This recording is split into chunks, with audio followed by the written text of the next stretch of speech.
السلام علیکم۔ میرے ساتھ ایسا ظلم نہ کرو، میں جیتے جی مر جاؤں گی۔ وہ چیخ رہی تھی، چلا رہی تھی، لیکن اب اس کی آواز سننے والا کوئی نہیں تھا۔ دروازے کے باہر سے کنڈی لگا کر وہاں سے وہ جا چکا تھا۔ وہ دلہن کے روپ میں خود ہی اپنے ساتھ ہونے والے اس حادثے پر آنسو بہا رہی تھی۔ آج اس کی شادی تھی۔ پہلے تو وہ خود اس شادی پر راضی نہ تھی، لیکن بہن اور ماں کے سمجھانے پر وہ سمجھ گئی تھی کہ ماں باپ کی خوشی میں خوش ہونا ہی اصل خوشی ہے۔ اس نے محبت کو ایک کونے میں ہی دفن کر دیا۔ دوست کے رشتے کے بیٹے سے شادی پر تیار ہو گئی۔ آج بارات آ چکی تھی۔ وہ بھی پارلر سے تیار ہو کر آ چکی تھی اور اس قدر خوبصورت لگ رہی تھی کہ جو آنکھیں اس کی طرف نظر اٹھا کر دیکھتی تو وہ کچھ لمحے کے لیے ٹھہر سی جاتی۔ مولوی نے قبول کا اقرار کرنے کا کہا تو وہ کچھ لمحے کے لیے خاموش ہو گئی۔ دوبارہ یہ فقرہ دہرایا تو وہ کچھ نہ بولی۔ اس کے باپ نے بیٹی کی حالت دیکھ کر اپنا شفقت والا ہاتھ اس کے سر پر رکھا۔ اس نے سہارا ملتے ہی 3 دفعہ قبول ہے کا اقرار کر دیا۔ مبارک ہو کی گونج اٹھی۔ اس کے گھر والے اس کی شادی سے بہت خوش تھے۔ سب لڑکیاں تالیاں بجا رہی تھیں۔ دودھ پلائی کی رسم کرنے کے لیے اس کے بعد اس کو اکیلا چھوڑ دیا گیا۔ کچھ لمحے گزرے تھے کہ کیف کو وہاں دیکھ کر وہ دھک سے رہ گئی۔ ایک دم پرانی محبت کا زخم بھرا ہوا، لیکن دیکھتے ہی دیکھتے کیف نے اس کے منہ پر سفید رومال رکھ دیا اور وہ ہوش و حواس سے بے گانہ ہو گئی۔ اسے جب ہوش آیا تو وہ ایک اندھیرے کمرے میں تھی۔ وہ ابھی ساری صورتحال سمجھنے کی کوشش کر رہی تھی کہ وہاں وہ آیا اور اس سے مخاطب ہو کر بولا کہ آج اس کی بہن کو سکون ملے گا۔ کیف کی بات سن کر وہ کچھ لمحے کے لیے علیحدہ ساکت ہو گئی کہ کیا صرف ایک بدلے کے لیے ہے؟ وہ اس کے ساتھ تو اتنا عرصے تک پاگل بنتی رہی۔ اس نے روتے ہوئے کیف کے سامنے ہاتھ جوڑے۔ اس کے باپ کی عزت کا جنازہ نکل جائے گا، وہ اسے جانے دے۔ لیکن ایک تھپڑ مار کر وہ وہاں سے چلا گیا اور اس کا اس قدر بدلا ہوا روپ دیکھ کر وہ حیران رہ گئی۔ اگلے دن صبح ہوتے ہی کیف نے رات جو اس کی عزت، اعتبار و محبت کی دھجیاں اڑائی تھیں وہ بالکل پتھر ہو چکی تھیں اور چپ سی ہو گئی تھی۔ یوں لگ رہا تھا جیسے زندگی ختم ہو چکی ہے۔ ایک لوٹی پھوٹی عورت معلوم ہوتی تھی۔ ایک عورت کی عزت ہی عورت کا کل جہاں ہوتی ہے۔ اس وقت اس کی آواز سے بھی وحشت ہو رہی تھی۔ 2 سال پہلے میرے باپ نے جو کیا تھا، اس لیے تو میں نے سارے سین کو ویڈیو بنانے کے لیے وہاں اپنے بندے چھوڑے تھے تاکہ تم دیکھنا چاہو کہ ایک موبائل کھولتے ہوئے آگے کرنے لگا تو علیزہ نے غصے سے اس کا موبائل جھٹکے سے نیچے پھینک دیا۔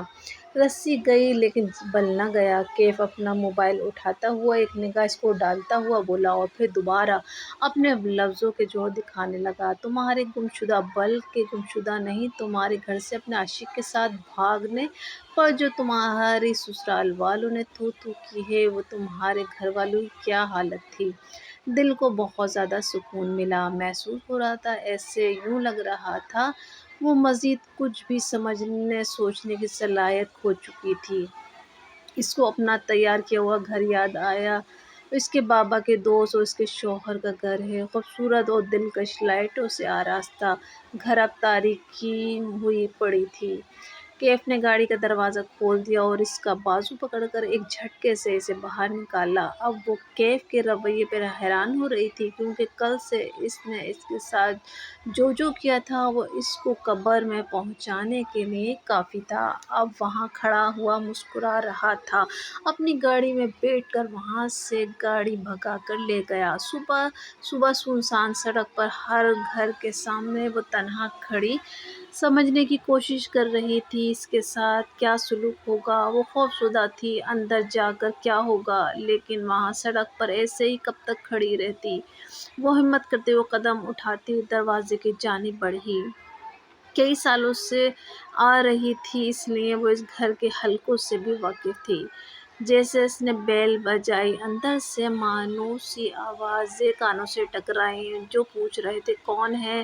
آنٹی سعدیہ کا اس سے بہت لگاؤ تھا، شاید وہ شروع سے ہی اسے اپنی بہو بنانا چاہتی تھی۔ کافی دیر بعد جب وہ نہ بولی تو دروازہ کھلا۔ آنٹی سعدیہ اسے ایسے حلیے میں سامنے کھڑا دیکھ کر حیران رہ گئیں، کچھ نہ بولی۔ اس سے پہلے وہ کچھ بولتی، سعد جو باہر جانے والا تھا سامنے آ کر اسے دیکھ کر حیران ہوا۔ علیزہ آنسو سے بھری آنکھوں سے اس کی طرف دیکھا، شاید اس طرح وہ اسے اسپاٹ لہجے میں ماں سے مخاطب ہوا، اسے گھر میں ایک قدم بھی نہ رکھنے دینا، جیسے کوئی امید بھی نہیں تھی۔ سعدیہ آنٹی کو نہ جانے اس پر ترس آیا، اس کے ہاتھوں کو شفقت بھرے لہجے میں اس کی طرف دیکھتے ہوئے بیٹے سے مخاطب ہوئیں۔ اس کو صفائی دینے کا موقع تو دو، کس کے ساتھ کیا حادثہ ہوا ہے، کہاں تھی؟ لیکن ماں کی بات سننے کے بجائے وہ اشتعال میں بولتا جا رہا تھا۔ اب اس کے آنسو بھی نہ نکل رہے تھے، وہ سامنے دیواروں کو گھور رہی تھی، لیکن اس سے پہلے کہ وہ واقعی اسے وہاں سے روانہ کرتا، وہ خود ہی اپنا لہنگا اٹھا کر وہاں سے واپس چلی گئی اور کچھ ہی دور پیدل جاتی تو آدھے گھنٹے میں پہنچ جاتی، لیکن وہ جانتی تھی کہ اگر اپنے گھر گئی تو اس کے گھر والوں نے تو بغیر قصور کے ہی اسے زندہ درگور کر دینا ہے۔ دل کے ہاتھوں گھر کی جانب روانہ ہوئی۔ صبح کا وقت ہونے کی وجہ سے وہاں پر اکا دکا انسان نظر آ رہے تھے، لیکن وہ ہر احساس سے خالی جا رہی تھی۔ گھر کے سامنے کھڑے ہو کر اس نے اپنی ساری ہمت جمع کی۔ دروازہ کھلا تھا، سامنے ملازمہ کو دیکھ کر اس کی جان میں جان آئی، لیکن ملازمہ اس سے زیادہ حیرت زدہ ہو کے دیکھنے لگی اور چپ چاپ لہنگا اٹھایا اندر کی جانب آ گئی۔ اماں کی نظر اس پر پڑ گئی، نہ جانے کب کے رکے آنسو بہنے لگے، وہ بھاگ کر اماں کے گلے لگ گئی۔ ماں بیٹی کی حالت دیکھ کر دھک سے رہ گئی۔ علیزہ اونچی آواز میں رو رہی تھی۔ اس کی آواز سن کر اس کے بھائی بہن باپ سب کمرے سے نکل آئے، لیکن اسے سامنے دیکھ کر اس کا بس نہ چلتا تھا، اسے قتل کر دیتے۔ انہوں نے اسے ایک جھٹکے سے اس کی ماں سے علیحدہ کیا، اس کا بازو پکڑ کر دروازے کی جانب لے گئے۔ پلیز بابا میری بات سنیں، روتے ہوئے بلا آواز میں اپنے باپ کو متوجہ کرنا چاہا، پر ایک نظر نفرت بھری ڈالی اور بولا، آج کے بعد اس سے ہمارا کوئی تعلق نہیں ہے، یہ ہمارے لیے مر چکی ہے۔ لیکن ان کی کوئی بات سنے بغیر اسے گھر سے نکال دیا۔ وہ روتی بلکتی رہی، لیکن ان کے باپ نے باہر دھکا دے کر دروازہ بند کر دیا، لیکن ان کی ہمت نہ ہوئی کہ ان کے باپ کو روکتی۔ دل اذیت سے پھٹا جا رہا تھا۔ انہوں نے دروازہ بند کر دیا۔ وہ سوچ رہی تھی کہ وہ کہاں جائے تو اس کو قدموں کی آہٹ سنائی دی۔ اس نے سر اٹھا کر دیکھا تو سامنے اس کی عزیز جان دوست رابعہ کھڑی تھی، جو اسے انتہائی دکھ بھری نظروں سے دیکھ رہی تھی اور بغیر کچھ کیے اسے اٹھا کر اپنے گھر لے آئی، اس کو اپنے کپڑے دیے، کھانا کھلایا۔ علیزہ نے ساری کہانی سنائی۔ اس کا چہرہ اسپاٹ تھا، رابعہ کو خوف محسوس ہو رہا تھا، رابعہ بھی اس کے دکھ میں شدید دکھی تھی۔ رابعہ سے دو ٹوک لہجے میں اسے وہاں سے ان کی امی نے بھیجنے کا کہا۔ رابعہ کی ماں نے جو اس کے صدقے واری ہوتی تھی، آج اس سے یہاں رہنے سے منع کر رہی تھیں۔ ان کی عزیز دوست کے لیے وہ کچھ نہیں کر سکتی تھی، لیکن علیزہ ایسے تسلی دیکھ کے کہ وہ ٹھیک ہے، وہ اللہ کا نام لے کر وہاں سے آ گئی۔ اس نے سوچ لیا تھا کہ اب وہ کیا کرنا ہے۔ اس نے نقاب پہنا، برقع پہنا اور اپنے شوہر کے گھر گئی، ایک ضرورت مند بن کر۔ گھر کی ملازمہ کا کہا، اس کی ساس نے ترس کھا کر اسے اپنے گھر ملازمہ رکھ لیا۔ ملازمہ کی حیثیت سے اب گھر کے سارے کام کرتی۔ اس کی ساس نے اس سے رہنے کے لیے علیحدہ کمرہ بھی دیا۔ اس نے انہیں کے مطابق کچھ نہ بتایا وہ شادی شدہ ہے یا وہ کیا ہے، اور نہ ہی انہوں نے کریدا، چونکہ وہ بہت زیادہ ان سے ملی جلی نہ تھی، اس لیے ان دونوں ماں بیٹے نے اسے نہیں پہچانا۔ اسے وہاں رہتے ہوئے ایک ماہ ہو گیا۔ اچانک اس کی طبیعت خراب ہونے لگی، اسے کام نہ ہوتا، وہ سست رہتی، سارا دن تھکی تھکی رہتی۔ ڈاکٹر کو بتایا تو سن کر اس کے قدموں سے زمین نکل گئی کہ وہ امید سے ہے، اسی لیے کہ اب تو اس کی زندگی ختم ہو گئی ہے، کیف اس کے سامنے ہو تو اسے قتل کر دے۔ اس کا دماغ پھٹا جا رہا تھا۔ اس کے بچے کے بارے میں سوچتی، جینے کی ایک امنگ آتی اور سوچتی ہے اس سے لے کر وہ کہیں دور چلے جائے گی جہاں اس کی حقیقت کسی کو معلوم نہ ہوگی۔ کم از کم اس کے پاس سہارا تو ہوگا۔ 3-4 ماہ گزر گئے، اس کی ساس کی طبیعت بہت خراب رہنے لگی تھی، اس لیے وہ ہر وقت کمرے میں ہی رہتی۔ شام تک وہ یہاں پر کام نپٹا کر اپنے کمرے میں چلی جاتی۔ گرمیوں کے دن چل رہے تھے، سارے کام نپٹا کر وہ کمرے میں چلی گئی۔ اپنے کمرے میں آ کر اس نے نقاب اتار دیا اور دروازہ لاک کرنا بھول گئی۔ اندھیرے سے اس کو ڈر لگتا تھا، اس وجہ سے وہ لائٹ جلا کر سوتی تھی۔ اب اسے سوتے ہوئے تھوڑی دیر ہی ہوئی تھی کہ دروازہ کھلا اور سعد، جو اپنی ماں کی طبیعت کا بتانے آیا تھا، سامنے اپنی منقوہ کو دیکھ کر حیران رہ گیا اور دروازہ کھلنے کی آواز پر جب وہ اٹھی تو اپنی اصلیت کھلنے پر اس کا بھی رنگ بک ہو گیا۔ اس سے کچھ بھی نہ کہے بغیر وہاں سے واپس آ گیا۔ اپنا گاؤن نقاب لے باہر دیکھا تو اس کی ساس موجود نہیں تھی۔ ساس بھی گھر پر نہ تھی، یعنی کہ وہ ساس کو لے کر ہاسپٹل گیا تھا۔ اپنے کمرے میں وہ چلی گئی، اس کے آنے کا انتظار کرنے لگی۔ کافی دیر بعد باہر سے ایمبولینس کی آواز آئی تو وہ نقاب میں ہی دھڑکتے دل کے ساتھ ساتھ کیونکہ سفید کفن میں لپٹا دیکھ کر اس کی ساکت رہ گئی۔ سعد اس کو ناکام دیکھتا لیکن اس کی ماں کی وجہ سے نظر پھیر لیتا۔ مہمان اپنے گھروں کو چلے گئے، گھر میں صرف سعد اور وہ رہ گئے۔ کچن میں ناکام کھڑی کھانا بنا رہی تھی جب سعد اس کے پاس آیا، اس سے مخاطب ہو کر بولا، اب اسے اس کی حقیقت تو معلوم ہو ہی گئی ہے اور اب ماں باپ کا ڈھنڈورا نہ رہ جائے۔ جھٹکے سے اس کا نقاب اس نے کھینچ دیا۔ سعد نفرت سے دیکھا اور ہمت کر کے بولی کہ پلیز مجھے بولنے کا موقع نہ دینے کے ساتھ اس قدر رحم دل کیسے ہو گئے؟ اس نے اس سے کہا کہ بتاؤ کیا بتانا چاہتی ہو؟ علیزہ جلدی سے بولی کہ میرے بابا لوگ 2 بھائی ہیں، میرے دادا اور نے ان کے دونوں کے نام زمینیں لکھوائی تھیں، لیکن تایا نے بے ایمانی سے آدھا حصہ بھی اپنے نام کر لیا۔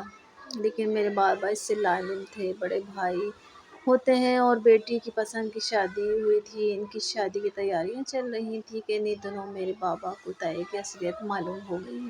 بابا بہت دکھی ہوئے، انہوں نے پچھوایا تو تایا صاف مکر گئے۔ بابا کو تایا کی بے ایمانی جھوٹ نے بہت دکھی کیا، لیکن تایا نے اپنا گناہ ماننے کے بجائے الٹا میرے بابا پر ہی بے ایمانی کا الزام لگا دیا۔ غصے میں آ کر منگنی بھی توڑ دی۔ لیکن بابا کا غصہ وقت ہی تھا، انہوں نے تایا سے جب شادی کی بات کی تو انہوں نے کہا اپنی بیٹی کو جان سے مار دیں گے لیکن میرے بھائی کے ساتھ اس کی شادی نہیں کریں گے۔ ان کی اس قدر غصے بابا بہت دکھی ہوئے تھے۔ میری کزن میرے بھائی سے بہت محبت کرتی تھی اور وہ زیادہ دیر صدمہ برداشت نہ کر سکے اور زہر کی گولیاں کھا لیں۔ ٹائم پر ہاسپٹل نہ پہنچنے پر اس کے راستے میں ہی موت ہو گئی۔ سعد بہت غور سے اس کی گفتگو سن رہا تھا، بھائی کی حالت ہی بہت بری تھی۔ ہم لوگ تعزیت کے لیے تایا کے گھر گئے تو تایا نے بیٹی کی موت کا ذمہ دار ہمیں ٹھہرایا، میرے بابا کو اپنی بیٹی کا قاتل کہا، سب میری ذمہ دار ٹھہرا رہے تھے۔ حالات نارمل ہو گئے لیکن تایا سے ہمارے حالات نارمل نہ ہوئے۔ وہ معافی بھی مانگی، ان کو یقین کر لیا۔ اسی طرح وہ روز مجھے کسی نہ کسی بہانے سے میسج کرتا اور میں بھی جواب دیتی۔ آہستہ آہستہ اس سے مجھ سے محبت کے دعوے شروع کر دیے، مجھ سے ملنے کا لے جانے لگا۔ ایسے ہی میرے گھر والوں کو اس بات کی خبر ہو گئی، انہوں نے مجھے روکا۔ میرے بابا تو اس سے اگر باتوں میں میری بہن مجھے بہت سمجھاتی کہ اس کے گھر والے کسی صورت مجھے قبول نہیں کریں گے۔ میرا بھائی اس معاملے میں کچھ نہ بولا، اس نے میری کزن کی موت کا ذمہ دار ہمیں نہ ٹھہرایا۔ میری ماں کے التجا، باپ کی ضد اور بہن کے ذوق کا مجھ پر اثر نہ ہوا۔ آہستہ آہستہ مجھ پر سعد کی محبت کا جنون اتر گیا اور میں نے اس کی بات سمجھ کر کے محبت کو خیر بات کہہ دیا۔ میرے باپ کو تڑپانا چاہتا تھا، پھر میں نے آپ سے شادی کی رضامندی دے دی تو میرا باپ نکاح پہ راضی ہو گیا۔ اگر مجھے بھاگنا ہی ہوتا تو میں کبھی نہ کرتی۔ سعد روتے ہوئے میں سعد کی طرف دیکھنے لگی تو وہ بتانے لگے، کچھ بندے جاسوسی کے لیے شادی میں چھڑے ہوئے تھے، نکاح اور ریفریشمنٹ کے بعد جب دودھ پلائی کی رسم ہوئی تو سب لڑکیاں مجھے اکیلا چھوڑ کر چلی گئیں۔ کیف آیا اور میرے منہ پر رومال رکھ کر بے ہوش کر دیا۔ آپ کیوں میرے ماں باپ کی بے انتہائی نے مجھے توڑا۔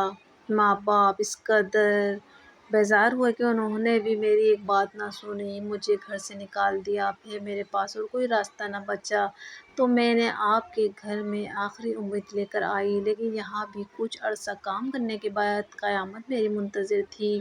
ساتھ میں سوالیہ نظروں سے اس کی طرف دیکھا۔ وہ کیف کے بچے کی ماں بننے والی ہے۔ اس کی بات پر سا ڈھیلا ہو کر اس کے ہاتھ گر گئے۔ علیزہ گردن جھکائے کھڑی تھی۔ تمہیں ایسی ہی حالت میں قبول کرتا ہوں۔ اس کی بات پر علیزہ کو گویا کسی نے نئی زندگی بخش دی ہو۔ وہ بے یقین اس کے چہرہ تکنے لگی۔ لیکن یہ بچہ، وہ مایوس شرمندہ سی بولی۔ تو ساتھ نے کہا، وہ بچہ بھی مجھے قبول ہے۔ علیزہ کو ایک خوف سا محسوس ہو رہا تھا، لیکن خوف نہیں تھا، وہ ایک حقیقت تھی جو خوشی سے سرشار ہو گئی۔ تو